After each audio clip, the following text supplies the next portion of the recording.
Hello, good morning.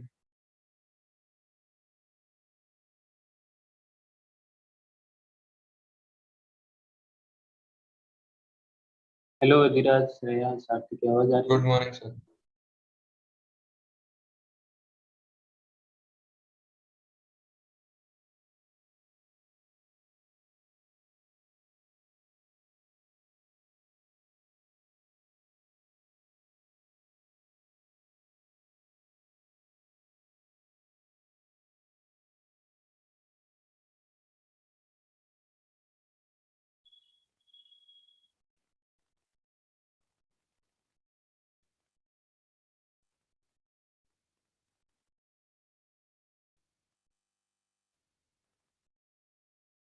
कल monotonic के बारे में डिस्कस किया ना हमने।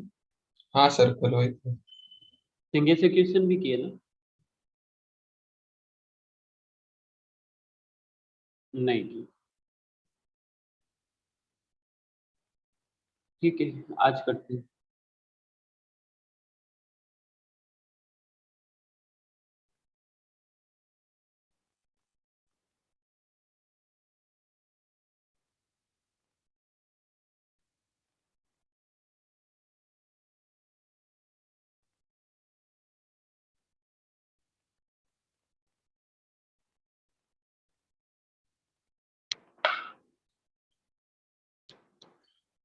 जो डीपीपी के डाउट्स हैं वो हम कल डिस्कस करते हैं।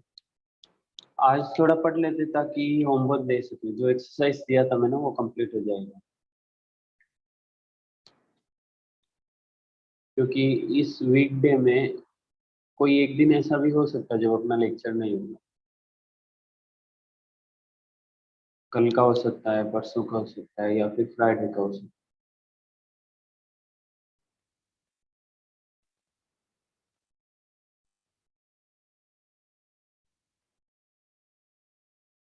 Okay,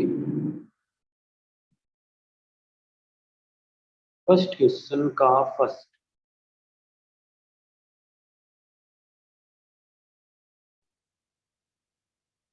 check the nature of following differentiable function. मतलब क्या है कि फंक्शन इंक्रीजिंग है या डिक्रीजिंग है वो देख। F x equal to e raise to x plus sine x.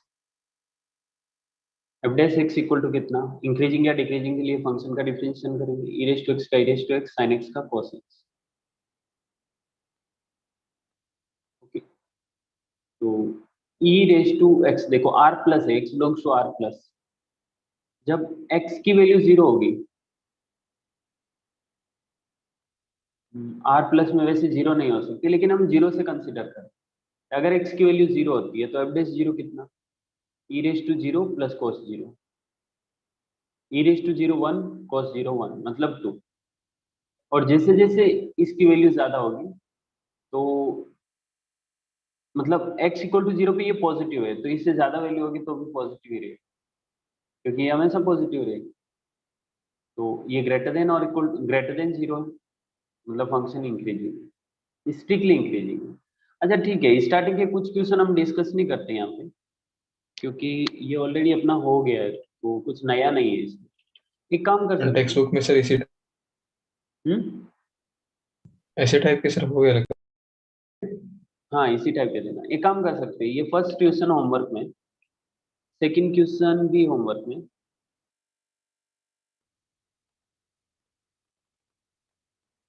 Yes, third question करते हैं।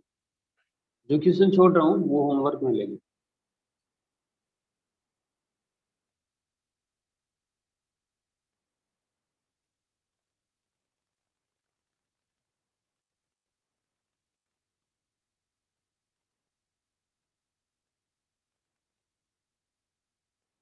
Find the least value of k for which this function, मान लेते हैं ये f x function, f x equal to x square plus k x plus one is an increasing function in the interval one comma to.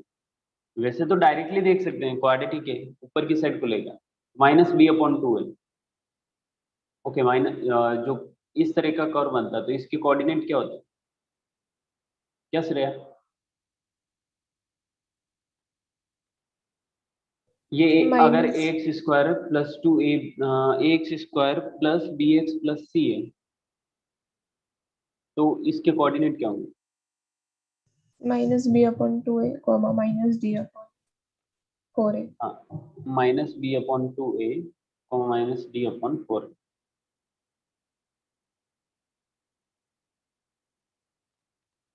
तो directly ऐसे भी कर सकते हैं, -b/4 है मतलब -b/2 है मतलब -k/2 into 1,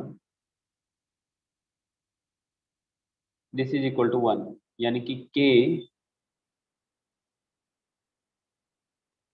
find the least value of k for it this function is an increasing function in the interval 1, 2.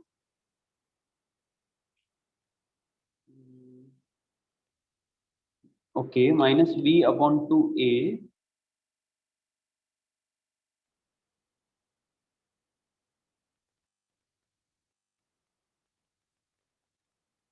x का वैल्यू मतलब -b/2a का वैल्यू 1 से 2 के बीच में होना चाहिए, -d/4a का वैल्यू -b/2a का वैल्यू 1 से 2 के बीच में होना चाहिए, इस इंटरवल में ना 1, 2 में। अरे नहीं ना, इस इंटरवल में इंक्रीजिंग,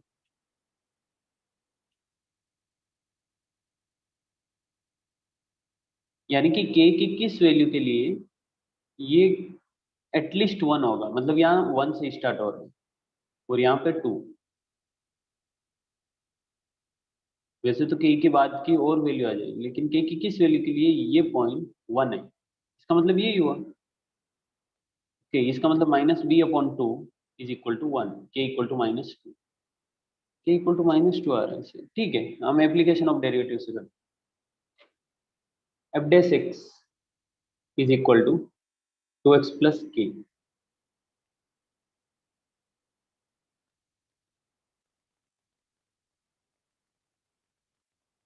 ओके, इंक्रीजिंग फंक्शन के लिए f dash x greater than 0 होना चाहिए, f dash x greater than 0, यानी कि 2x plus k greater than 0, मतलब k greater then -2x। Okay, increasing मतलब इक्वल टू भी हो सकता है, स्ट्रिक्टली इंक्रीजिंग नहीं बोला, increasing. k greater then -2x और k की वैल्यू -2x से ग्रेटर, यानी कि इंटरवल कौन सा, 1 to 2, -2 ही आ रहा answer.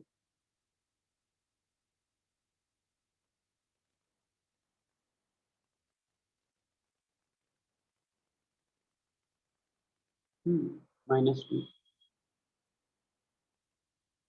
greatest value of -2x in 1 to 2 is मतलब k की लीस्ट वैल्यू -2 होगी।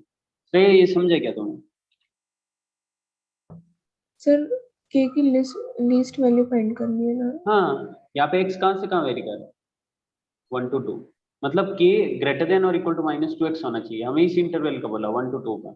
इसका मतलब x की वैल्यू 1 to 2 हो सकती है, मतलब k की वैल्यू -2 से -4 में जा सकती है। सर तो लीस्ट वैल्यू -4 होगी। लीस्ट मतलब छोटी value,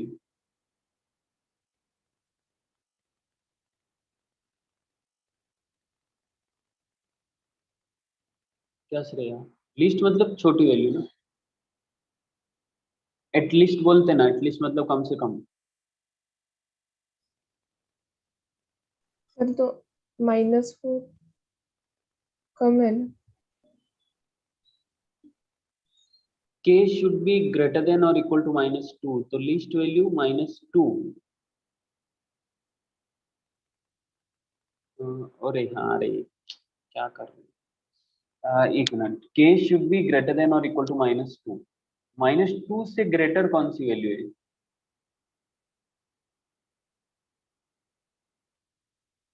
k should be greater than और इक्वल टू -2,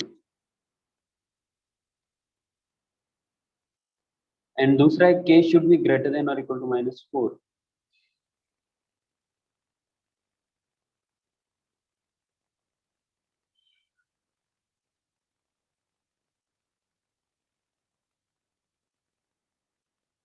अच्छा देखो श्रेया, क्या हो रहा है, के जब -4 लेंगे ना, मतलब -2 और -4 में लीस्ट वैल्यू नहीं देखना है भाई। यहाँ पे जब x इक्वल टू 1 पुट करते तो k ग्रेटर देन और इक्वल टू -2 आ रहा है, ठीक है।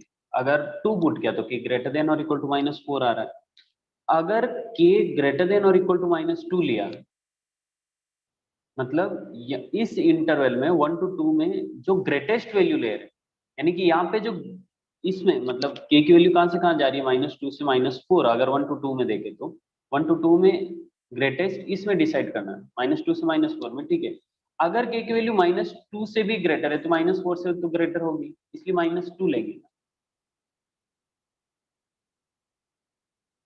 मतलब अगर 1 and 2 पुट करते हैं, 1 से 2 के बीच में कोई वैल्यू पुट करते हैं तो हम 1 2 ही पुट करते हैं। ओके, यहाँ पे अगर 1 पुट किया तो -2, 2 पुट किया तो -4। अगर इस इंटरवल की ग्रेटेस्ट वैल्यू से भी k ग्रेटर है, तब तो लिस्ट वैल्यू -2 होगी ना।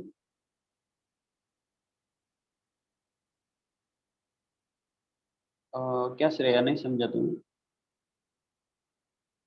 नहीं sir.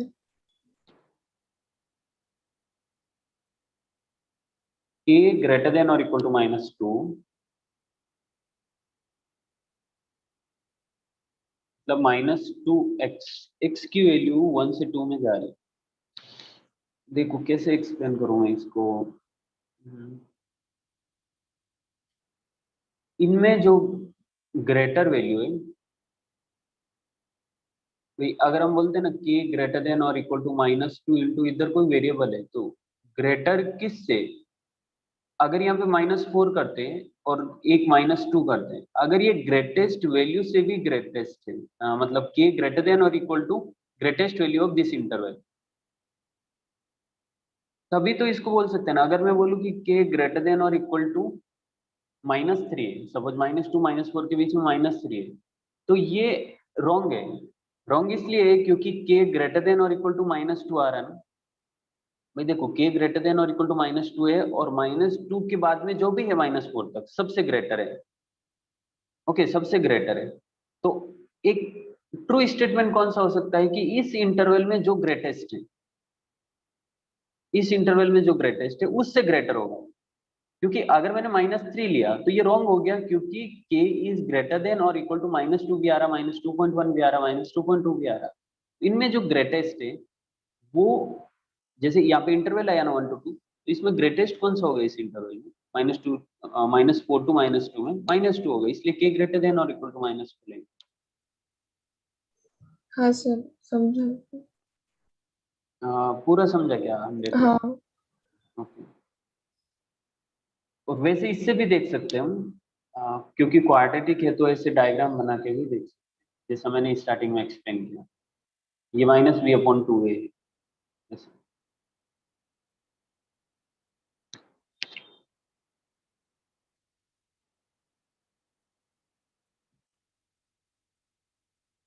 Find the value of a if this function is increasing for all value of x.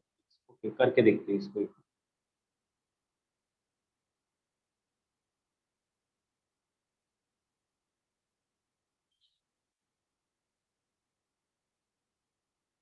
Find the value of a if fx equal to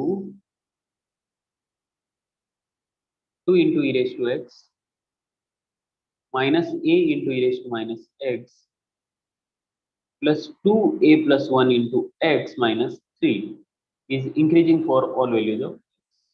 देखो अभी a पे डिपेंड करेगा ना कि फंक्शन इंक्रीजिंग है या नहीं। तो क्या करते हैं, अब बेसिक्स फाइंड करते हैं। सबसे पहला काम तो यही है, जब भी इंक्रीजिंग या डिक्रीजिंग की बात आती है तो ऐसा करते हैं। 2 into e raised to x as it is, minus a as it is, e raised to minus 6 minus e raised to minus 6, तो ये हो जाएगा plus a into e raised to minus 6 plus bar x है, इसका मतलब 2a plus 1 as it is और 3 का 0। Okay, अच्छा एफ एक्स इंक्रीजिंग कब होगा,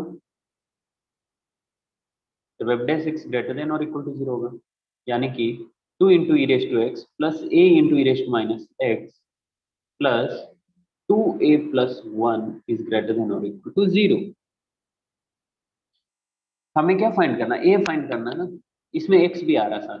जनरली क्या होता है, जो सिंपल क्वेश्चन होते हैं ना, उनमें डायरेक्टली जैसे ही f x ग्रेटर देन और इक्वल टू 0 करते हैं तो लेफ्ट हैंड साइड में सिर्फ a का फॉर्म आएगा और वहां से इंटरवल पता चल जाता है, मतलब फैक्टर बनाते हैं फिर नंबर लाइन पे डिनोट करते हो, देखते कौन सा इंटरवल है जो प्लस का है, कौन सा इंटरवल माइनस।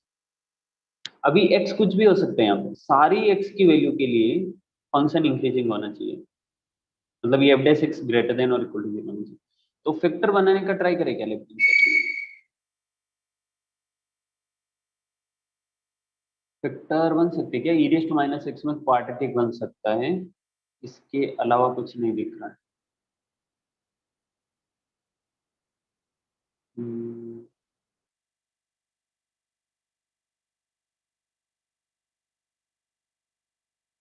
ओके, कम करते हैं इसको, मैं 2 e raise to 2x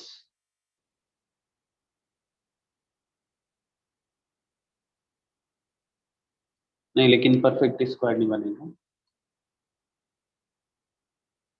2 e raise to 2x plus a plus 2a plus 1 into e raise to x equal to 0।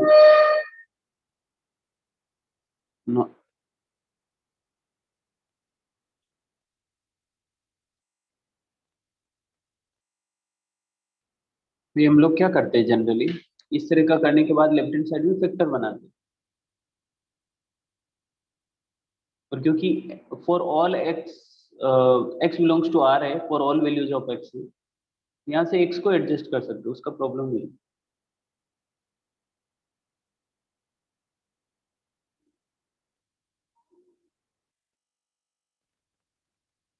Okay, कम करते, ट्राई करते हैं एक बार, e raise to 2 into e raise to 2x plus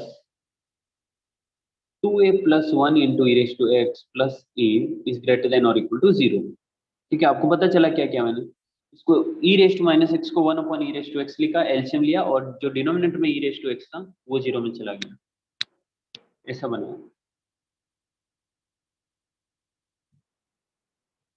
देखो यहाँ पे 2, इधर a, 2a है, हाँ फैक्टर बन देना, अगर ये ब्रैकेट ओपन करेंगे तो फैक्टर बन गया, 2 into e raise to x plus 2a into e raise to x plus e raise to x plus a greater than और इक्वल टू 0। यहाँ से 2 into e raise to x common लिया तो क्या आ रहा है, e raise to x plus a, और प्लस इधर 1 कॉमन लिया तो e raise to x plus a greater than और इक्वल टू 0। फैक्टर बन रहे 2 into e raise to x plus 1 and second बन रहा है e raise to x plus a greater than और इक्वल टू 0। तो इसको 0 में भेज सकते हैं क्योंकि ये कभी 0 नहीं बनेगा, एक्सपोनेंशियल फंक्शन है इधर, तो ये तो चला गया 0 में। ओके, बचा क्या, सिर्फ ये बचा e raise to x plus a greater than और इक्वल टू 0, मतलब a ग्रेटर देन और equal to e raise to x। तो अगर e रेज़ टू x की ग्रेटेस्ट वैल्यू से भी, मतलब यहाँ पे अगर a ग्रेटर देन और equal to e raise to x है तो इसकी greatest value right hand side में होनी चाहिए, जिसे हमने अभी पहले वाले क्वेश्चन में डिस्कस किया। इसका मतलब a ग्रेटर देन और इक्वल टू, इसकी ग्रेटेस्ट वैल्यू कितनी हो सकती है, 1, x इक्वल टू 0 पे। एक्चुअली 0 भी हो सकती है ना, minus infinite, a greater than और इक्वल टू 0। श्रेया समझ आएगा।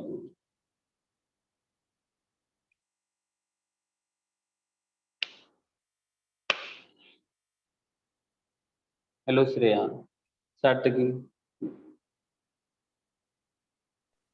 हाँ सर। श्रेया नहीं समझा क्या? सर हाँ, यहाँ पे हमने लीस्ट वैल्यू लिया इसकी माइनस इनफाइनाइट, तो मैक्सिमम वैल्यू नहीं ली। क्या क्या? मतलब हमने सिर्फ माइनस इनफाइनाइट क्यों ली? सिर्फ माइनस इनफाइनाइट क्यों लिया, क्योंकि देखो श्रेया वही सेम केस है ना, मतलब जो इससे पहले वाले क्वेश्चन में हमने डिस्कस किया, सेम रीजन है। अगर a ग्रेटर देन और equal to e raise to x है तो इसकी ग्रेटेस्ट वैल्यू जो होगी उससे भी ये ग्रेटेस्ट होना चाहिए। मान लो ये इसकी ग्रेटेस्ट वैल्यू नहीं, जैसे इससे पहले वाले क्वेश्चन में हमने डिस्कस किया था कि ग्रेटर देन और इक्वल टू -2 से -4 में ये वैल्यू जाएगी।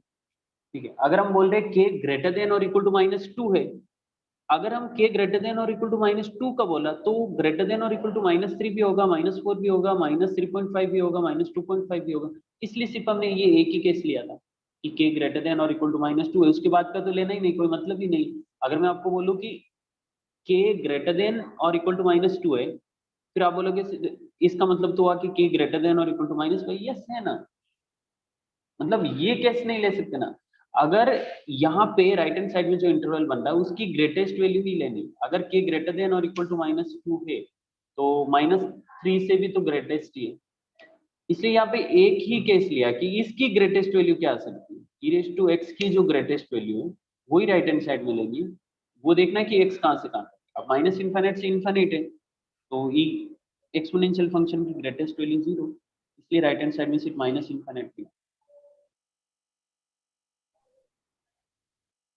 श्रेया समझा क्या तुम्हें? देखो ना, k ग्रेटर देन और इक्वल टू माइनस टू से लेके k ग्रेटर देन और इक्वल टू माइनस फोर तक है, तो मैं माइनस टू ही ले सकता हूँ, दूसरी वैल्यू नहीं ले सकता हूँ, क्योंकि अगर k ग्रेटर देन और इक्वल टू माइनस थ्री लिया,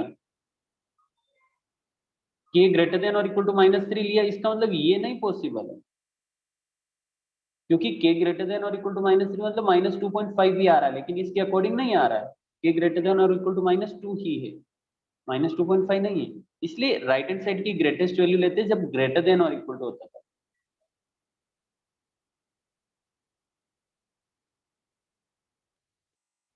क्या श्रेया समझेगा तुम? हाँ सर, समझा।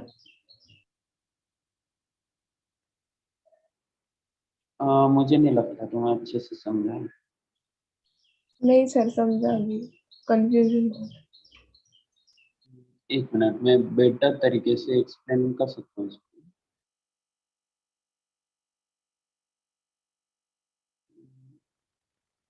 कैसे बोल सकते, ए ग्रेटर देन और इक्वल टू जीरो मतलब राइट हैंड साइड की ग्रेटेस्ट वैल्यू ले रहे हैं, वही ग्रेटेस्ट वैल्यू इधर लिया ना तो उससे ग्रेटर होगा तो वो बाकी के सारे कवर हो ही जाएंगे, और बाकी का नहीं ले सकते क्योंकि वो रॉन्ग हो जाता है किसी पर्टिकुलर एक्स की वैल्यू के लिए, जैसे एक्स माइनस इनफाइनाइट के लिए, एक्सटेंडिंग टू माइनस इनफाइनाइट के लिए यहाँ पे जीरो आएगा, बाकी वैल्यू के लिए ये रॉन्ग हो जाएगा, क्योंकि सारी एक्स की वैल्यू के लिए ये ग्रेटर देन और इक्वल टू जीरो होना चाहिए। ठीक है श्रेया, समझ आया ना? तो बस और क्या चाहिए? जैसे 6.5 इंपॉर्टेंट क्वेश्चन है, याद रखना है डायरेक्ट और समझना भी है इसे। fx and gx are differentiable and increasing function, okay, both are increasing. Then what, which of the following functions are always increasing? Okay, which of the following functions are always increasing? fx plus gx increasing या decreasing देखने के लिए श्रेय हम differentiation करते हैं, तो fx plus gx का डिफरेंशिएशन d over dx हो fx plus gx क्या होगा, f dash x plus g dash x। अगर fx एंड gx दोनों इंक्रीजिंग है तो f dash x greater than और इक्वल टू जीरो होगा, g dash x भी ग्रेटर देन और इक्वल टू जीरो होगा, दोनों पॉजिटिव नंबर है, मतलब ग्रेटर देन और इक्वल टू जीरो मतलब पॉजिटिव है, अगर पॉजिटिव पॉजिटिव को ऐड करेंगे तो ये पॉजिटिव ही आएगा, तो डिफरेंशिएशन करने पे हमें पता चला कि ये ग्रेटर देन और इक्वल टू जीरो है। अगर कोई फंक्शन ग्रेटर देन और इक्वल टू जीरो होता है इसका मतलब फंक्शन इंक्रीजिंग है, यानी कि अगर f and g increasing function है तो एफ प्लस जी भी इंक्रीजिंग। श्रेया समझा ना तुम्हें? हाँ sir. Okay, f x minus g x, okay ये देखना पड़ेगा, माइनस आ गया ना बीच में,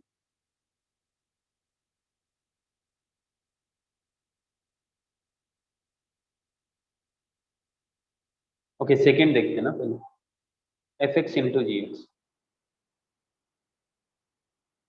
डिफरेंशिएशन करते एक बार, d over d x of f into g क्या होगा, f into g dash plus g into f dash.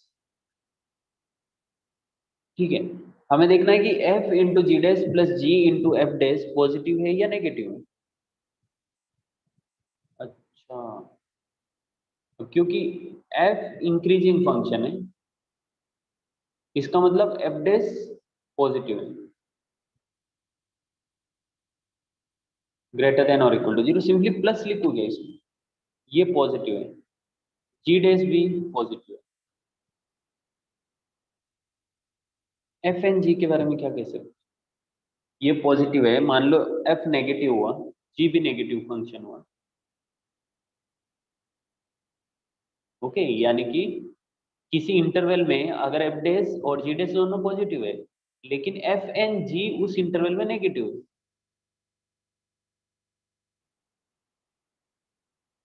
F and ji negative है, इसका मतलब क्या, उस इंटरवल की सारी वैल्यू के लिए एफ नेगेटिव आ रहा है, उस इंटरवल की सारी वैल्यू के लिए जी नेगेटिव आ रहा है, ठीक है। तो अगर दोनों नेगेटिव है या दोनों में से एक भी नेगेटिव हुआ ना, तो भी कुछ कह नहीं सकते कि ये पूरा पॉजिटिव होगा या नेगेटिव होगा। तो ये इंक्रीजिंग भी हो सकता है, डिक्रीजिंग, मतलब ये पॉजिटिव भी हो सकता है, नेगेटिव भी हो सकता है, ओवरऑल पूरा, यानी कि ये फंक्शन ना तो इंक्रीजिंग है ना ही डिक्रीजिंग है, नहीं मतलब श्योरली नहीं बोल सकते, ये डिपेंड करता है। तो depends on f and g. Shreya समझा ना? हाँ सर। इसका मतलब ये f x into g x increasing भी हो सकता है, डिक्रीजिंग भी हो सकता है, और नाइदर इंक्रीजिंग नॉट डिक्रीजिंग भी हो सकता है। एक minute, neither increasing not decreasing, हाँ पॉसिबल है, तो कुछ तो वो एक भी। होना चाहिए। क्या नाइदर डिक्रीजिंग नॉर इंक्रीजिंग कैसे होगा? मतलब उसकी मतलब, वैल्यू कुछ फिक्स। नहीं नहीं नहीं, कुछ इंटरवल के लिए पॉजिटिव हो सकता है, कुछ इंटरवल के लिए नहीं नेगेटिव हो सकता है, तो नाइदर इंक्रीजिंग नॉट डिक्रीजिंग हो गया ना, पॉसिबल है ना ऐसा, कुछ इंटरवल के लिए पॉजिटिव, कुछ इंटरवल के लिए नेगेटिव, पॉसिबल है ऐसा। क्या ओके आदित्य, सर, नहीं समझा? समझे सर, समझे। F x minus g x,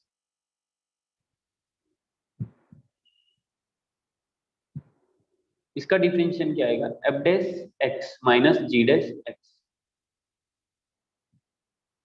अच्छा, g x always positive, f dash g dash x always positive, f dash x always positive because f and g are increasing function. लेकिन अगर g dash की वैल्यू f dash से greater हुई तो ये negative आ जाएगा, लेकिन अगर लेस हुई तो ये पॉजिटिव होगा। मतलब इसका डिफरेंशिएशन डिपेंड करता है, पॉजिटिव होगा या नेगेटिव होगा, ये डिपेंड करता है कि जी डैश एंड एफ डैश का वैल्यू उस इंटरवल में क्या आ रहा है। इसका मतलब ये भी इंक्रीजिंग हो सकता है, डिक्रीजिंग हो सकता है, नाइदर इंक्रीजिंग नॉट डिक्रीजिंग हो सकता है। This depends on f x and g x.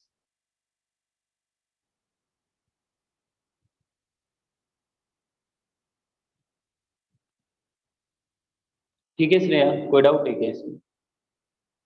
No sir. F x upon g x, इसका भी डिफरेंशिएशन करके देखते हैं, क्योंकि इंक्रीजिंग डिक्रीजिंग के लिए एक ही कॉन्सेप्ट है अपने पास, और सबसे बेस्ट मेथड है वो, डिफरेंशिएशन करके चेक करो। F x g x whole square, g x as it is, differentiation of f dash x.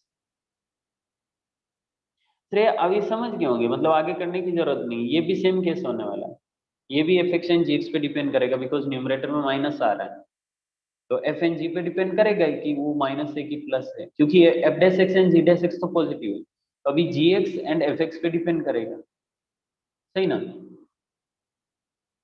हाँ सर। तो बस याद रखना कि एफ एक्स प्लस जी एक्स, अगर एफ एन जी इंक्रीजिंग है तो ये डेफिनेटली इंक्रीजिंग है, अगर एफ एन जी डिक्रीजिंग है तो डेफिनेटली डिक्रीजिंग है, बाकी केस में हम कुछ कह नहीं सकते। ओके,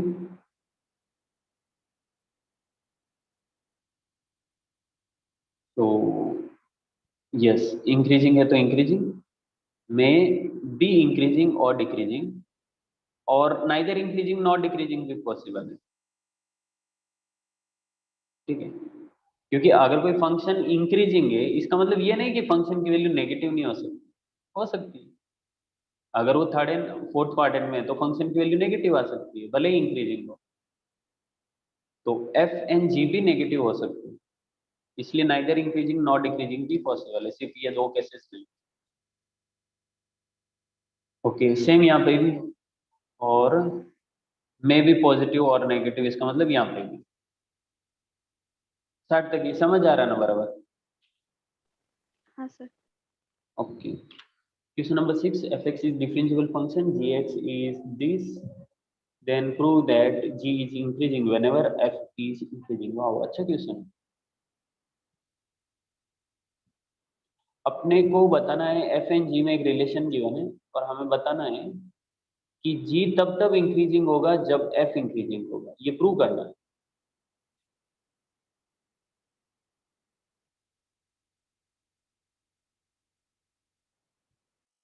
एफ एक्स भी है differential function, okay. G x क्या गिवन है क्वेश्चन में? G x is equal to f x whole cube minus 3 times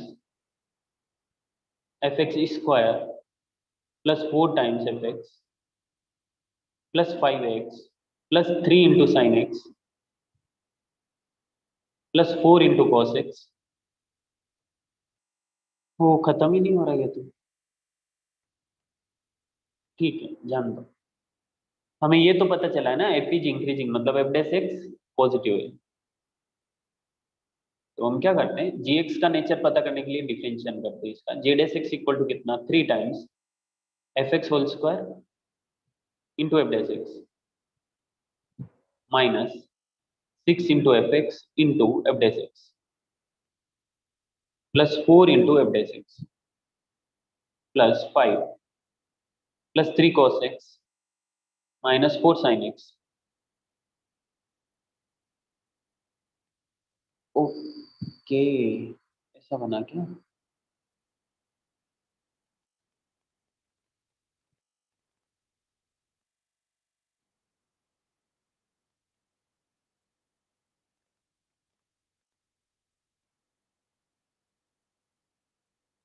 अगर एफ एक्स इंक्रीजिंग हुआ तो ये पॉजिटिव, मतलब ये पूरा पॉजिटिव, ये पॉजिटिव, इसका कुछ कह नहीं सकते, ये पॉजिटिव पॉजिटिव, इनका भी कुछ कह नहीं सकते। G is increasing whenever f is increasing, directly तो नहीं पता चल रहा।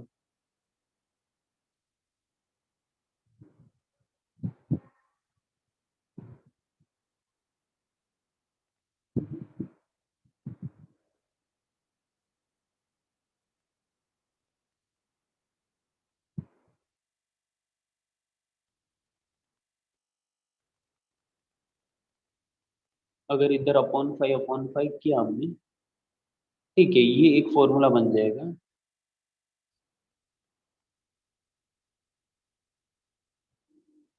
इधर क्या हो रहा है, f x whole square, okay, यहाँ से एफ डैश कॉमन आ जाएगी। अंदर क्या बन रहा है, 3 6 4,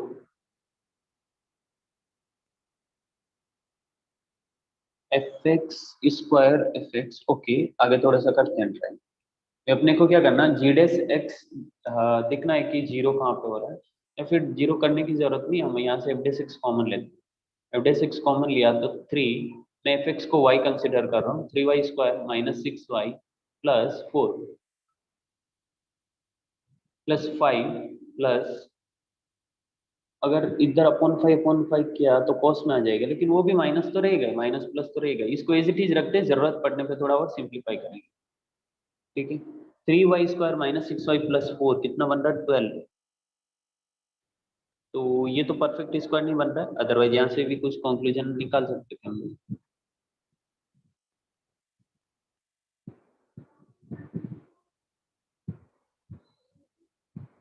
अच्छा, एफ डैश एक्स हमेशा पॉजिटिव है, तो इसको यहाँ से हटा भी सकते हैं, एफ डैश एक्स, ये ग्रेटर देन और इक्वल टू 0 है। नहीं, हटा नहीं सकते, डायरेक्ट नहीं हटा सकते। अच्छा हाँ, ऐसा कर सकते हैं, क्योंकि एफ डैश एक्स तो पॉजिटिव है ना, तो अंदर कुछ न्यूमेरिकल वैल्यू बचेगी तो भी फर्क नहीं पड़ेगा। तो इसको लिख रहा हूँ 3y square minus 6y plus 3 plus 1। Okay, जब प्लस 3 किया ना तो ये 3 कॉमन आने के बाद y माइनस 1 होल स्क्वायर बनेगा, ठीक है। डायरेक्टली लिख रहा हूँ 3y minus 1 whole square plus 1, okay, ये पूरा पॉजिटिव है, plus 5 plus 3 cos x minus 4 sin x, okay. अब 3 cos x minus 4 sin x कहाँ से कहाँ तक इसकी वैल्यू रहेगी, वो मतलब ये ऐसा भी तो पॉसिबल है ना कि ये पूरा पॉजिटिव, क्योंकि ये तो पॉजिटिव है, अभी ये पता चल गया एफ डैश एक्स पॉजिटिव है, ये वाला पॉजिटिव है, ये पॉजिटिव है, सिर्फ इनकी बारी है। 3 cos x minus 4 sin x. Okay, 3 cos x minus 4 sin x. आपको पता है a sin x, a sin x sir plus -4 to +3 क्या -4 to +3 -4 to +3 कैसे?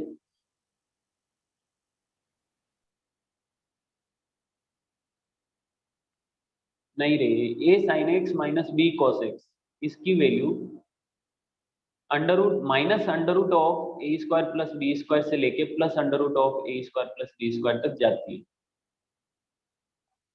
ठीक है, ये कैसे प्रूव करते हैं?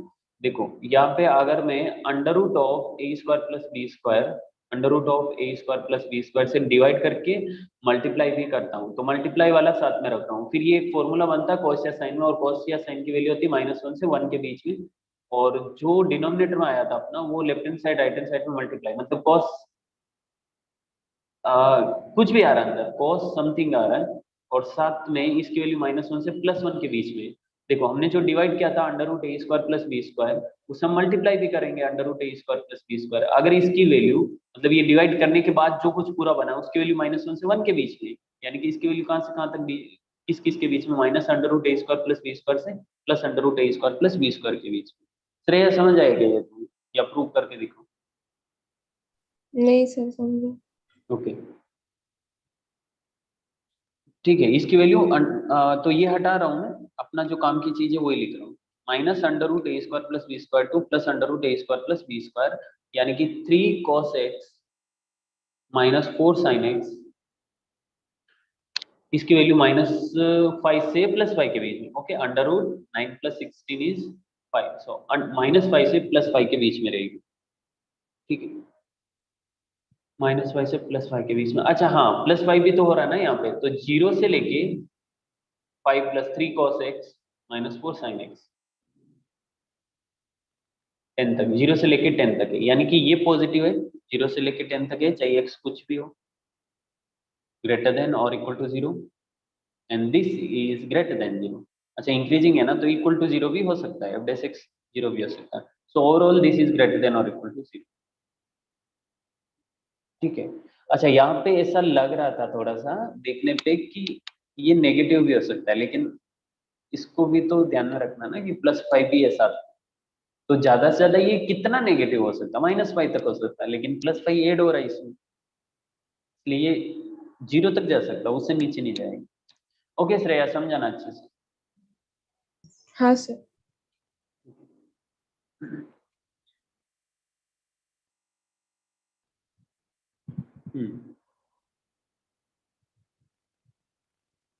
यस,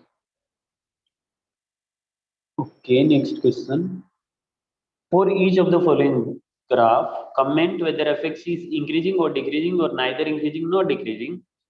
तो या कभी कभी ऐसा होता है कि ग्राफ पे dy by dx पॉसिबल नहीं होता है, मतलब क्या, ग्राफ पे टेंजेंट पॉसिबल नहीं होता है, यानी कि dy by dx not define होता है, तब भी फंक्शन इंक्रीजिंग या डिक्रीजिंग हो सकता है। ओके, और अगर फंक्शन डिसकंटिन्यूअस है तो भी इंक्रीजिंग डिक्रीजिंग हो सकता है, क्योंकि जो स्टैंडर्ड डेफिनेशन है ना, जो बेसिक डेफिनेशन है इंक्रीजिंग डिक्रीजिंग, हम तो इसको डिफरेंशिएशन से रिलेट कर रहे हैं, डिफरेंशिएशन के कॉन्सेप्ट से रिलेट कर रहे हैं। इंक्रीजिंग की क्या डेफिनेशन है कि f of x1 is greater than 9, f of x1 plus h is greater than f of x1 whenever h is positive। Okay, अगर h पॉजिटिव है तो f of x1 plus h is greater than f of x1, यानी कि जैसे ही x1 के right hand side में जाते हैं तो y की वैल्यू या fx की वैल्यू इंक्रीज होती है। सपोज ये x1 है, ये वाला पॉइंट x1 है यहाँ, और ये फंक्शन fx है। अगर x1 से जस्ट राइट हैंड साइड में फंक्शन की वैल्यू देखेंगे, वो पहले वाले से ग्रेटर होती है, तो फंक्शन इंक्रीजिंग होता है। ओके, तो है तो फंक्शन ही, अब यहाँ पे कंटिन्यूटी डिसकंटिन्यूटी की बात नहीं हो रही है, तो ये फंक्शन, तो इंक्रीजिंग डिक्रीजिंग का भी कॉन्सेप्ट आएगा। इसमें क्या है, किस में इंक्रीजिंग है, किस में डिक्रीजिंग है, और किस में नाइदर मतलब क्या, स्ट्रिक्टली इंक्रीजिंग स्ट्रिक्टली डिक्रीजिंग बोला क्या, neither increasing not decreasing, okay, increasing decreasing neither increasing not decreasing. तो यहाँ पे अगर इस पॉइंट की बात करूँ, यहाँ पे तो इंक्रीजिंग है, यहाँ पे डिक्रीजिंग है। अगर इसकी बात करें तो इसके जस्ट राइट हैंड साइड में फंक्शन की वैल्यू लेस है, यानी कि इस पॉइंट से राइट हैंड साइड में डिक्रीज हो रहा है, लेफ्ट हैंड साइड में इंक्रीज हो रहा है, क्योंकि यहाँ पे फंक्शन की वैल्यू कुछ है, यहाँ पे फंक्शन की वैल्यू उससे ग्रेटर है। तो ये नाइदर इंक्रीजिंग नॉट डिक्रीजिंग है, फर्स्ट वाला केस। सेकेंड वाले में क्या है, इसके जस्ट लेफ्ट हैंड साइड में फंक्शन की वैल्यू कुछ और है, मतलब यहाँ तक फंक्शन डिक्रीज हो रहा है। यस, पहले भी डिक्रीज हो रहा था, यहाँ तक भी डिक्रीज ही हो रहा है। और इसके जस्ट राइट हैंड साइड की बात करें तो फंक्शन इंक्रीज हो रहा है, इसका मतलब ये भी नाइदर इंक्रीजिंग नॉट डिक्रीजिंग, ठीक है। यहाँ पे फंक्शन इंक्रीज हो रहा है, इंक्रीज हुआ, अगेन इंक्रीज हुआ, तो ये इंक्रीजिंग फंक्शन इंक्रीज हो रहा है। स्लो यहाँ तक इंक्रीज हुआ, slope of tangent 0, yes increasing. Okay Shreya, समझा क्या तुम? हाँ सर। सर मतलब ग्राफ देख के डायरेक्ट पता चलता है। हाँ, ग्राफ देख के डायरेक्ट बता सकते, ग्राफ देख के मतलब यहाँ पे क्या चीज हाईलाइट हो रही है कि भाई अगर फंक्शन डिसकंटिन्यूअस है ना तो भी इंक्रीजिंग हो सकता है। क्रॉस चेक करते हैं, डिक्रीजिंग भी डिक्रीजिंग है क्या, कई सारे।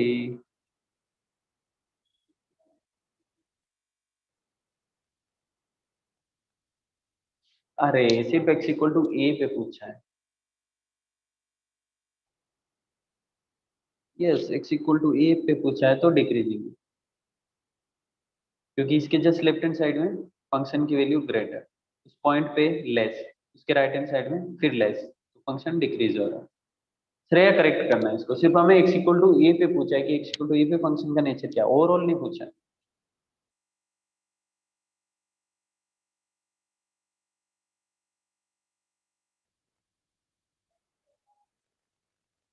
क्या ये क्या है डी में, नाइदर इंक्रीजिंग नॉट डिक्रीजिंग, क्यों?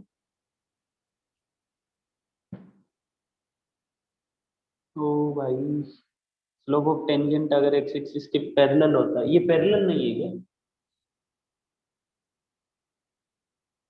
पैरेलल है।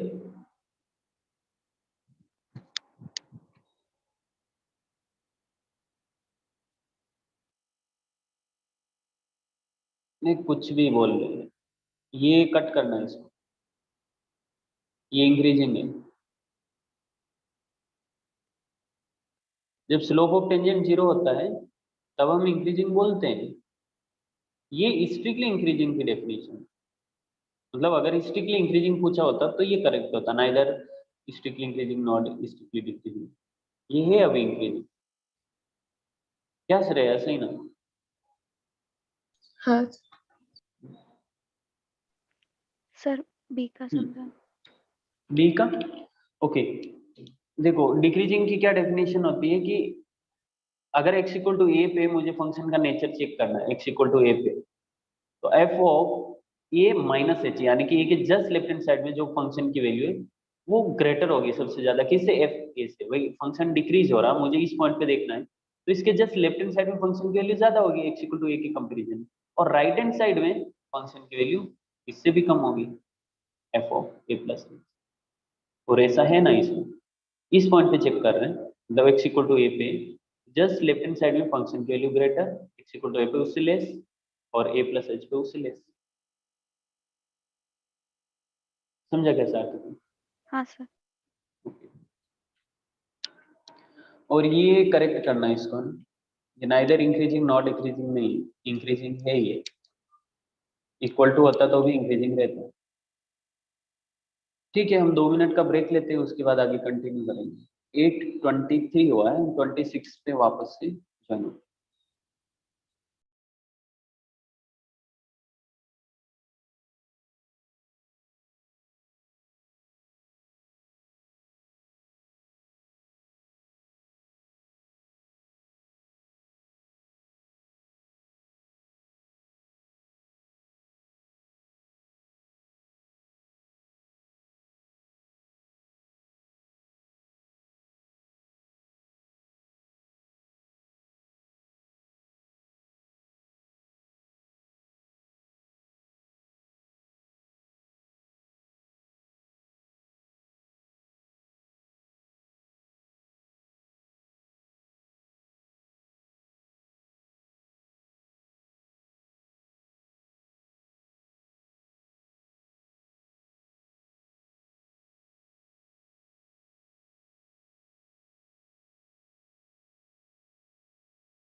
Okay, next question.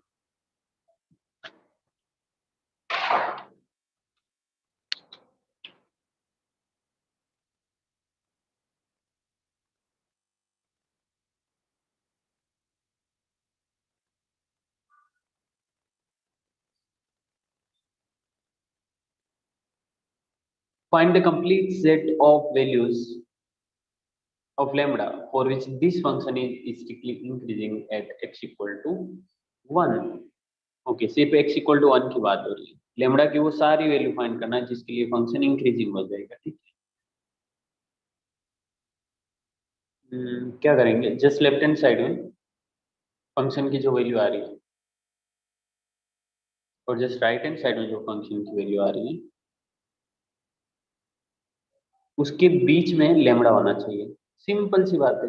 इधर x इक्वल टू 1 पुट करोगे 2 आएगा, इधर x इक्वल टू 1 पुट करोगे 3 आएगा, तो लेमड़ा की वैल्यू 2 to 3 के बीच में होनी चाहिए। Lambda belongs to 2 to 3। क्या श्रेया समझेगा? हाँ सर। क्या श्रेया इसमें 2 and 3 इंक्लूड हो सकता है क्या? नहीं हो सकता। नहीं हो सकता क्योंकि स्ट्रिक्टली इंक्रीजिंग की बात करें। ओके,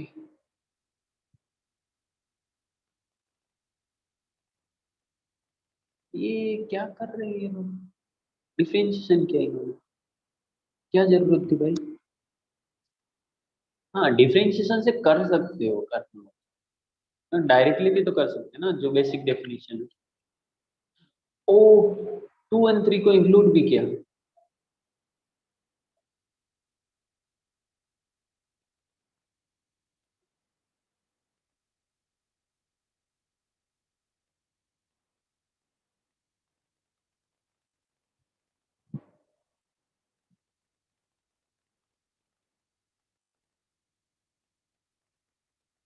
हाँ श्रेया, 2 and 3 इंक्लूड भी तो होगा ना, क्योंकि जब हम x इक्वल टू 1 पुट कर रहे हैं, x इक्वल टू 1 के लिए तो ये है ही नहीं भाई। इस ऊपर वाले फंक्शन में x इक्वल टू 1 पुट किया तो x इक्वल टू 1 है ही नहीं, जस्ट लेफ्ट हैंड साइड की वैल्यू है। इसका मतलब x इक्वल टू 2 लेमड़ा होना चाहिए। मतलब ये तो 2 नहीं हो रहा है ना, 2 तो अगर ये 2 नहीं हो रहा है तो लेमड़ा 2 हो सकता है, ये 3 नहीं हो रहा है तो लेमड़ा 3 हो सकता है। श्रेया समझा क्या? हाँ सर। हाँ, और ये डिफरेंशिएशन से भी कर सकते हैं, लेकिन हमने डायरेक्टली किया कि भाई फंक्शन इंक्रीजिंग होना चाहिए। इसका मतलब कि जस्ट लेफ्ट हैंड साइड में जो वैल्यू है और जस्ट राइट हैंड साइड में वैल्यू है, लेमड़ा उसके बीच में होना चाहिए। ओके श्रेया समझाना 100%। फिर नहीं समझा। श्रेया तुम्हें भी नहीं समझा? समझा सर। आदित्य कभी आया तू?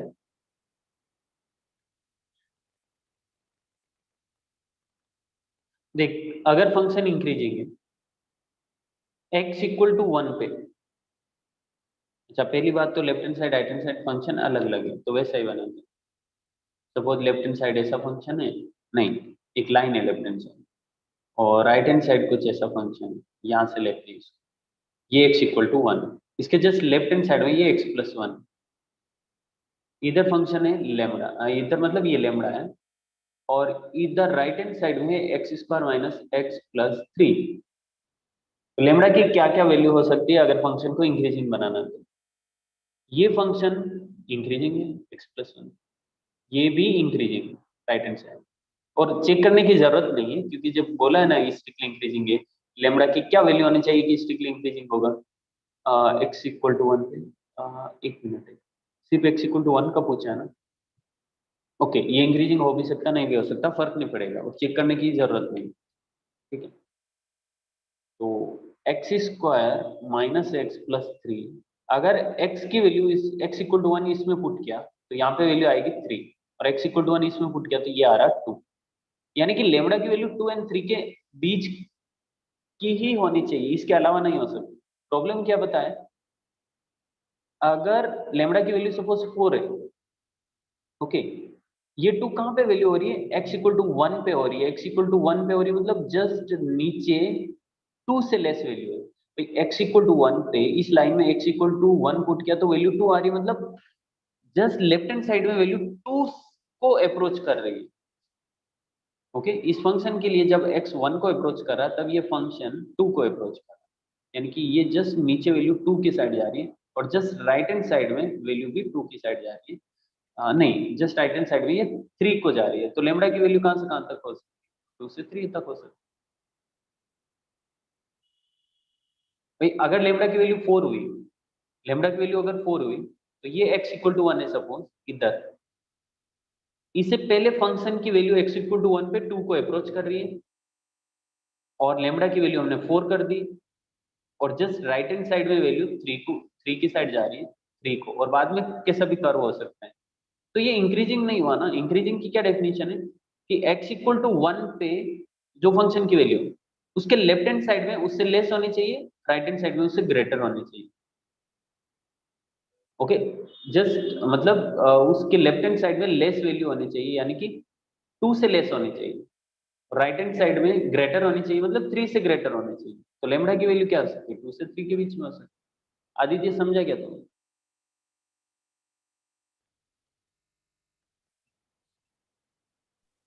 Yes sir. एक्सप्लेन करा दीजिए वापस से, क्या समझा?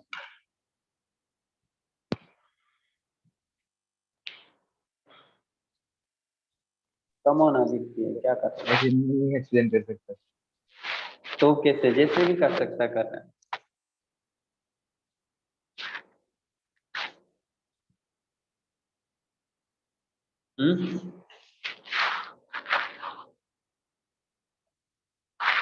देख, सिंपल लैंग्वेज में अगर मैं समझाऊं ना वापस तेरे को, अगर किसी पॉइंट पे फंक्शन इंक्रीजिंग है ना तो उसके जस्ट लेफ्ट हैंड साइड में फंक्शन की वैल्यू उस पॉइंट पे फंक्शन की वैल्यू से लेस होगी और राइट हैंड साइड में फंक्शन की वैल्यू उस पॉइंट पे फंक्शन की वैल्यू से ग्रेटर होगी।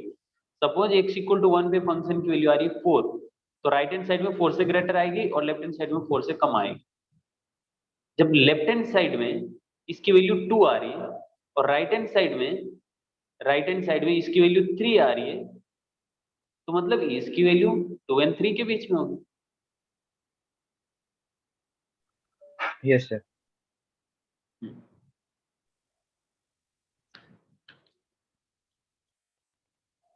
ओके, ये क्वेश्चन एक होमवर्क में ले लेना। सेम ऐसा ही है जैसे 6.8 किया था हमने, यहाँ पे डिक्रीजिंग का केस है। ओके, 6.9 ना सर? हाँ, 3-4 क्वेश्चन ही दिए हैं आज होमवर्क में, ज्यादा नहीं। Nature of composite function. Okay, composite function का क्या नेचर रहेगा, मतलब कि अगर एक फंक्शन एफ एक्स इंक्रीजिंग है, जी एक्स इंक्रीजिंग है, तो f of g x, g of f x increasing है कि डिक्रीजिंग है, ऐसा। कंपोजिट फंक्शन का क्या नेचर रहेगा अगर F x g x increasing decreasing है? तो नेचर मतलब कि वो इंक्रीजिंग होंगे या डिक्रीजिंग होंगे, कैसा रहेगा? ठीक है, बात करते हैं इसके बारे में।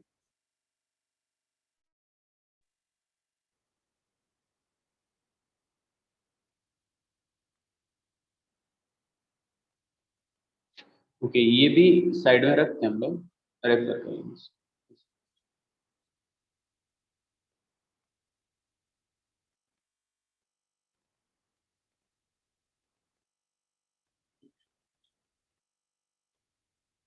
ठीक है, अगर एफ एक्स इंक्रीजिंग है, जी एक्स इंक्रीजिंग, तो एफ ऑफ जी एक्स के साथ क्या हो रहा है? Increasing. नेचर पता करने के लिए क्या करेंगे? डिफरेंशिएशन करेंगे। Yes, f of g x का डिफरेंशिएशन आदित्य बताओ ना कैसे करना होता सर पहले एफ ऑफ एक्स का डिफरेंशिएशन करेंगे फिर उसको जी ऑफ एक्स का है? डिफरेंशिएशन क्या लिखूं करेंगे। बता, क्या लिखूं मैं? हाँ क्या लिखूं? Sir f dash of g of x into g dash of x. F dash of g x into g dash x, ऐसा? हाँ ठीक है, f dash g x and g dash x. Sir अब एफ डैश एक्स अगर increasing है तो f dash g of x भी positive होगा और जी डैश ऑफ एक्स भी पॉजिटिव होगा। तो सर मल्टीप्लिकेशन पॉजिटिव है तो इंक्रीजिंग ही होगा। F dash g x positive कैसे पता?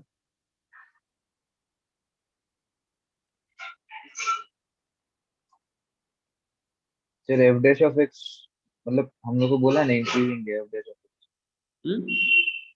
F dash of x increasing बोला है तो f dash of g of x भी पॉजिटिव ही होगा। हाँ बोल सकते हैं सर। हाँ ठीक है, डायरेक्टली भी बोल सकते हैं, अदरवाइज इसको प्रूव कर सकते हैं कि भाई अगर gx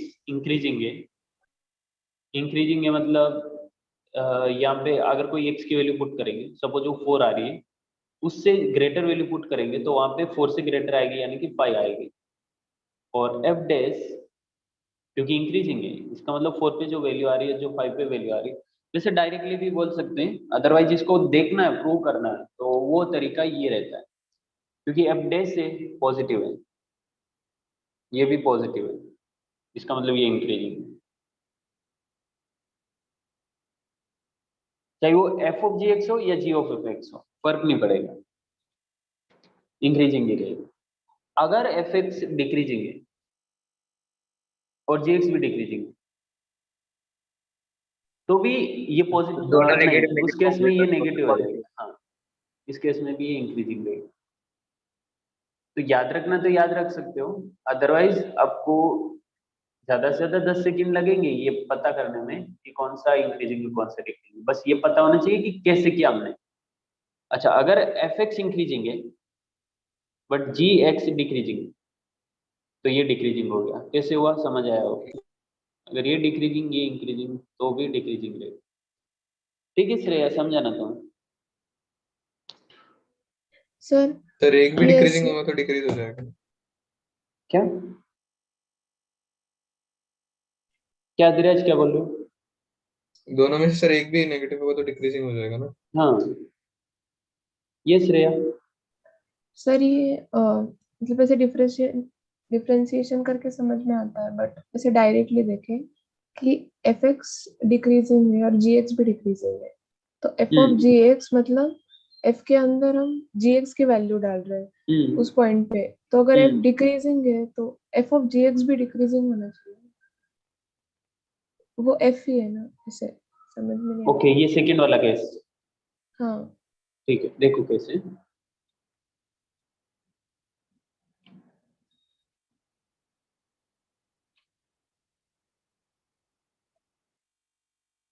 एफ एक्स डिक्रीजिंग है, जी एक्स डिक्रीजिंग है।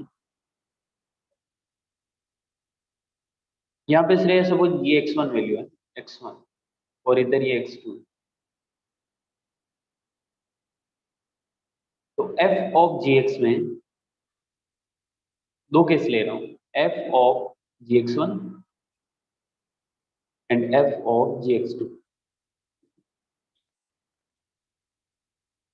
ठीक है, f ऑफ gx1, क्योंकि gx1 gx2 से ग्रेटर है, ओके, gx1 मतलब यहाँ पे लिखता हूँ, gx1 is greater than gx2, okay. और यहाँ पे सपोज एफ ऑफ, यहाँ पे भी ये डिक्रीजिंग है, अगर इसमें x की जगह ग्रेटर वैल्यू आएगी तो ओवरऑल वैल्यू, जैसे सपोज यहाँ पे हम क्या ले रहे हैं, इधर x1 ले रहे हैं इधर x2 ले रहे हैं, x2 ग्रेटर है, तो f ऑफ x2 लेस होगा f ऑफ x1 से, ठीक है, उस हिसाब से। तो f ऑफ gx1 gx2 से ग्रेटर है, ये वैल्यू इससे ग्रेटर है। अब अगर ये ग्रेटर है तो ये लेस होगी, यानी कि f of gx1 is less than f of gx2। Greater कौन सी है, एक मिनट, यस ये ग्रेटर है ना, g ऑफ x1 ग्रेटर है, अगर यहाँ पे ग्रेटर वैल्यू आएगी तो ये ओवरऑल वैल्यू लेस हो जाएगी, तो f of gx1 is less then f of gx2, और हमें पता है x1 is less then x2, मतलब जब हम राइट हैंड साइड में चलते हैं ना, तो जो f ऑफ gx1 की वैल्यू है वो f ऑफ gx2 से लेस है, तो इंक्रीजिंग हुआ ना श्रेया? हाँ सर। हाँ, हुआ क्या है इसमें, क्योंकि दोनों ही डिक्रीजिंग है ना, तो एक बार ये उल्टा हुआ, लेकिन जब कंपोजिट लिया तो वापस से उल्टा हो गया, यानी कि ये ओवरऑल इंक्रीजिंग होगी। ठीक है, और कुछ डाउट इसमें? No sir. ओके, ओके, ये 10th क्वेश्चन भी दे दूं क्या होमवर्क में? ट्राई करना, अच्छा क्वेश्चन है, हाँ मतलब सर। बहुत अच्छा क्वेश्चन। कंपोजिट के अंदर कंपोजिट है, f of g of x h. ठीक है, ट्राई करना, थोड़ा जाएगा डिफिकल्ट, लेकिन होता तो ठीक है। कंपोजिट के अंदर कंपोजिट मतलब हमने जो अभी किया वो एक करने का, फिर वो दोनों का एक कंडीशन लेके करने का ना। सोचना पड़ेगा थोड़ा इसमें, ट्राई करना, होता तो ठीक है, नहीं तो मैं बताऊं। और यहाँ पे एक इम्पोर्टेंट नोट भी लिखा हुआ है, वो ये क्वेश्चन करने के बाद आपको पता चलेगा, क्योंकि कंपोजिट के अंदर कंपोजिट है वो नहीं, एक सिंपल कंपोजिट फंक्शन है वो तो हमने कर लिया, अब कंपोजिट के अंदर कंपोजिट है वो एक बार कर, तो थोड़ा हिंट मिलेगा यहाँ पे कि अगर सारे के सारे फंक्शन इंक्रीजिंग है तो ये कंपोजिट फंक्शन भी इंक्रीजिंग है, अगर odd number of function decreasing है तो एफ डिक्रीजिंग होगा, अगर odd number of function decreasing नहीं है, इवन है, तो फिर ये इंक्रीजिंग हो जाएगा वापस, मतलब नेचर चेंज हो जाएगा।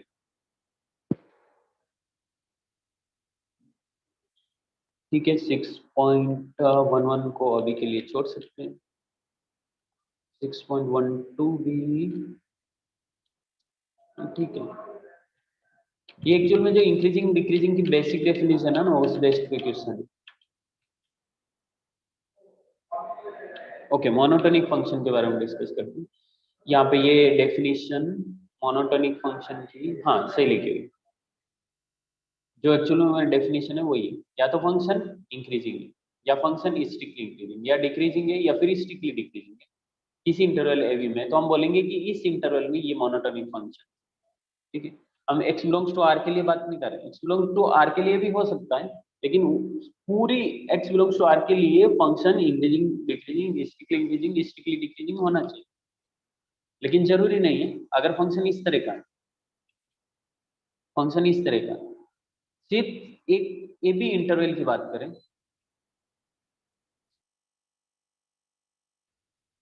ए टू बी इंटरवल, तो ये इंक्रीजिंग है, यानी कि मोनोटोनिक फंक्शन है इस इंटरवल। ओके, कुछ इंपॉर्टेंट नोट लिखे हुए क्या है, if monotonic function is continuous then it is 1 1 and hence invertible। yes, monotonic function हमेशा okay, monotonic function is continuous then it is 1 1 and invertible।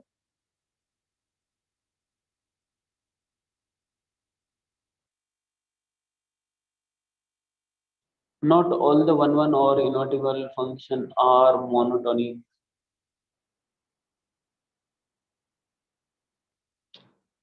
यहाँ पे फिर से ये पॉइंट थोड़ा सा डिफिकल्ट,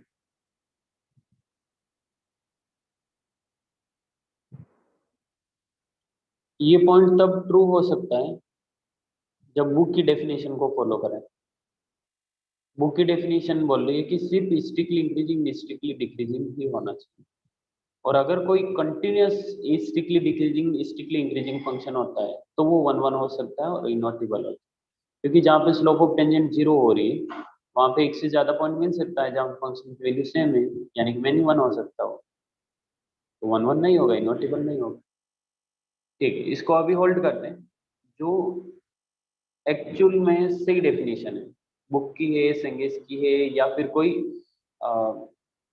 किसी बड़े ऑथर की कोई बुक अगर मुझे नेट पे मिलता है या फिर विकिपीडिया पे कहीं पे भी, इसका एक्चुअल डेफिनेशन जो रहेगा वो कल मैं वापस से डिस्कस करूंगा, क्योंकि प्रॉब्लम क्या है ना कि ये कोई मैथमेटिकल कॉन्सेप्ट नहीं है, ये सिर्फ टर्मिनोलॉजी है, तो एक्चुअल क्या डेफिनेशन है वो कोई चेंज भी कर सकते हो इसको,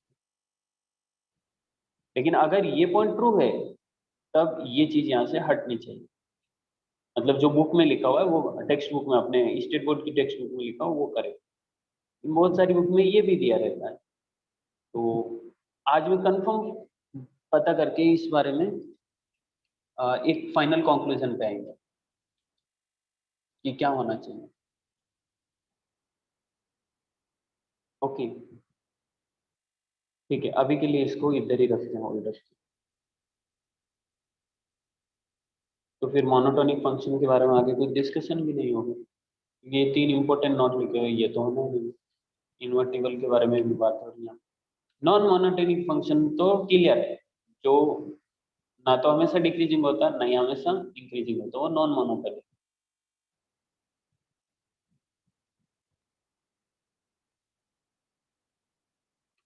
अच्छा श्रेया, श्रेया जो भी ये पॉइंट्स रहते हैं ना, अभी क्योंकि पीपीटी नहीं है अपने पास, तो ये साथ साथ में हाईलाइट करते जाना, स्क्रीनशॉट लेते रहना।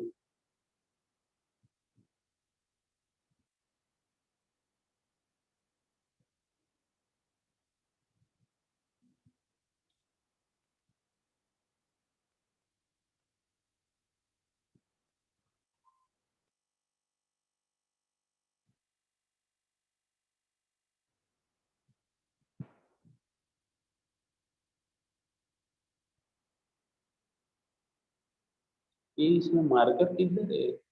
जो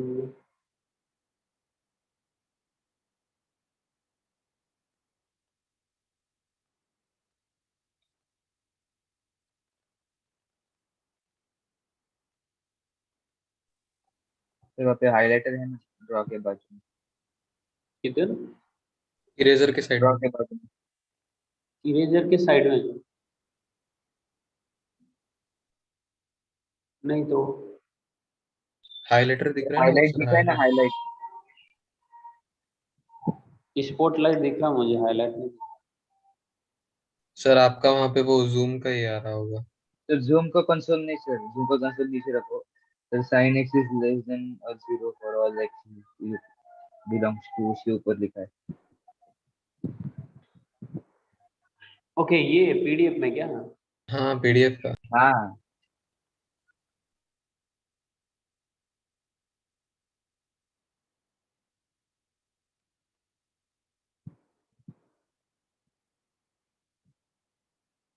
ठीक है, देखो क्रिटिकल पॉइंट की definition, function critical point of function is a point where either derivative is zero or derivative doesn't exist। या तो डेरिवेटिव जीरो होगा या फिर डेरिवेटिव एग्जिस्ट ही नहीं करेगा, मतलब कि फंक्शन ब्रेक हो रहा है या फिर स्लोप ऑफ टेंजेंट वर्टिकल है, उन सबको क्रिटिकल पॉइंट बोलते हैं। ठीक है, याद रखना, डेफिनेशन लिख के रखना। ओके, फॉर डिफरेंशिएबल फंक्शन, अगर फंक्शन डिफरेंशिएबल है, critical point is stationary point where tangent to the curve is parallel to x axis. मतलब जहां पे स्लोप ऑफ टेंजेंट जीरो हो रहा है ना, वो स्टेशनरी पॉइंट होता है। लेकिन क्रिटिकल पॉइंट कौन से होंगे? जहां पे स्लोप ऑफ टेंजेंट वर्टिकल भी हो सकती है, एग्जिस्ट भी नहीं कर सकती है स्लोप ऑफ टेंजेंट, वो भी क्रिटिकल पॉइंट होते हैं। मतलब कि किसी पर्टिकुलर फंक्शन के लिए क्रिटिकल पॉइंट इसने स्टेशनरी पॉइंट से ग्रेटर या फिर इक्वल होंगे। ठीक है श्रेया, समझ आया ना स्टेशनरी पॉइंट क्रिटिकल पॉइंट? हाँ सर। ओके, याद रखना, लिख के रखना ये। ठीक है, तो एक क्वेश्चन कर लेते हैं इसका 6.14।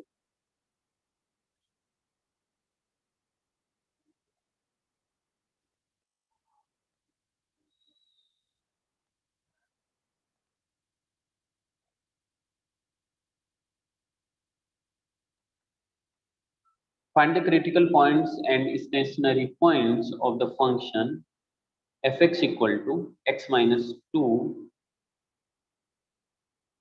raised to 2 by 3 into 2x plus 1। Derivative 1 आना चाहिए ना। क्या? डेरिवेटिव हम लोग का एक्स एक्सिस से पैरेलल है, हाँ, तो कांस्टेंट आएगा ना डेरिवेटिव। क्या क्या समझा नहीं, क्या बोल रहा है? तो क्रिटिकल पॉइंट पे उन्होंने बोला कि डेरिवेटिव हम लोग को एक्स एक्सिस से पैरेलल होगा, मतलब सॉरी, हाँ, टेंजेंट एक्स एक्सिस से पैरेलल होगा ना, तो फिर नहीं, स्टेशनरी में पैरेलल होगा, क्रिटिकल में पैरेलल भी, पैरेलल वाले पॉइंट भी, और जहाँ पे डेरिवेटिव एग्जिस्ट नहीं करता वो भी। डेरिवेटिव एग्जिस्ट नहीं करता मतलब फंक्शन या तो कंटिन्यूस नहीं है या फिर जो टेंजेंट है, मतलब डिवाइड बाई dx वो इनफाइनाइट आ रहा है, यानी कि slope of tangent tangent y axis के पैरेलल है वैसा। देखो मैं ये क्वेश्चन करता हूँ, आपको समझ ओके सर। जाएगा। F dash x equal to कितना? U as it is, x minus two whole raise to 2/3 as it is, two x plus one का differential 2 plus 2x plus 1 as it is, और इसका होगा 2/3 x minus two whole raise to 2/3 minus 1 minus 1/3। ठीक, यहाँ से हम 2 common ले सकते हैं और मुझे लग रहा है ये डिनोमिनेटर में जाएगा। ओके, एक बार करते हैं आराम से। x minus two whole two by three plus 2x plus 1 upon 3 into x minus two whole two 1 by. Okay, जब ये इसके साथ मल्टीप्लाई होगा ना, ये काम करते 3 से भी मल्टीप्लाई डिवाइड कर देते ताकि डिनोमिनेटर वाला 3 में बाहर ले लूँ दोनों टर्म से। तो इधर 3 तो रह गई, x minus two 2 by 3 into 1 by 3 is x minus 2 simple plus 2x plus 1 whole denominator में 3 तो आ गया बाहर, और इधर रहेगा x minus 2 whole two 1 by 3। ठीक है, ये 3x प्लस 2x 5x। तो नंबर ऑफ स्टेशनरी पॉइंट अगर फाइंड करना है तो डायरेक्टली कर सकते हैं, और स्टेशनरी पॉइंट कौन कौन से अगर वो पता करना है तो उसके लिए फिर क्या करना पड़ेगा, सिंप्लीफाई करना पड़ेगा इसको। 3x plus 2x is 5x minus 6 plus 1 is minus 5 upon denominator में क्या आ रहा है, x minus 2 whole two 1 by 3। तो अगर क्रिटिकल पॉइंट की बात करें तो वो है x equal to 1 and x equal to 2, क्योंकि x इक्वल टू 2 पे डेरिवेटिव पॉसिबल नहीं है। एफ डैश एक्स के डिनोमिनेटर में x माइनस 2 फैक्टर है, इसका मतलब x इक्वल टू 2 पे डेरिवेटिव नहीं पॉसिबल है। और यहाँ से 5 कॉमन लिया, अगर इक्वल टू 0 करे तो ये 0 में चला जाएगा और यहाँ से x इक्वल टू 1 बनेगा। तो क्रिटिकल पॉइंट्स दो है, 1 एंड 2, लेकिन स्टेशनरी पॉइंट सिर्फ एक ही है, x इक्वल टू 1। श्रेया समझा ना? हाँ सर। ओके,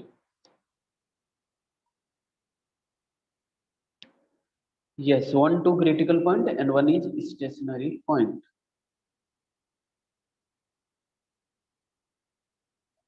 ऐसा लिखा हुआ, separate the interval of monotonicity of following functions, मतलब इंक्रीजिंग वाला और डिक्रीजिंग वाला अलग अलग करना। सिंपल क्वेश्चन, 6.15 भी होमवर्क में ले सकते हैं। वैसे बहुत सारे क्वेश्चन की प्रैक्टिस हम कर चुके हैं ऑलरेडी, इन एक क्वेश्चन और ले लेते हैं ना, क्या फर्क पड़ेगा। Find the interval in which this function is increasing decreasing. ठीक है, ये 6.16 नहीं करोगे तो भी चलेगा, ऑलरेडी हमने बहुत प्रैक्टिस की increasing. Find the interval of monotonicity of function fx this. Okay, again increasing decreasing का interval. Find the interval of decrease and increase of function, वही सेम।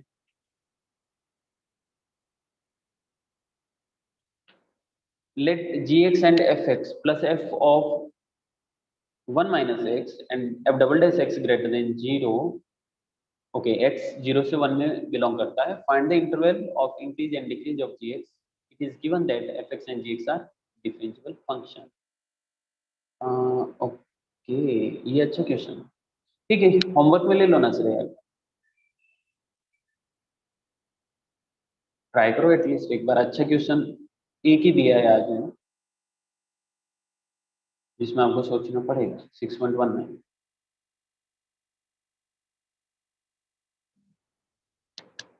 ओके श्रेया, चलेगा ना? हाँ सर। ठीक है, ओके, एप्लीकेशन ऑफ मोनोटोनिसिटी बहुत अच्छा concept है, कल करेंगे इसको, और पॉसिबल रहेगा तो इसको पीपीटी में ही लेंगे।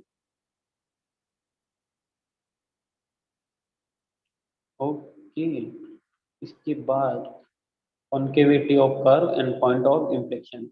Okay, concavity of curve and point of inflection की जरूरत पड़ती है जब हम कर्व ड्रॉ करते हैं, ग्राफ बनाते हैं, तो ये भी सीखेंगे। मतलब डायरेक्ट क्वेश्चन नहीं आता लेकिन जरूरत पड़ती है। इनइक्वालिटीज यूजिंग कॉन्केविटी नहीं, ये नहीं करना। Point of inflection, yes, point of inflection तो है, ये इंपॉर्टेंट। इसके बाद क्या आएगा, maximum minima, yes. Okay, maximum minima Friday तक स्टार्ट होगा या सैटरडे भी जा सकता है।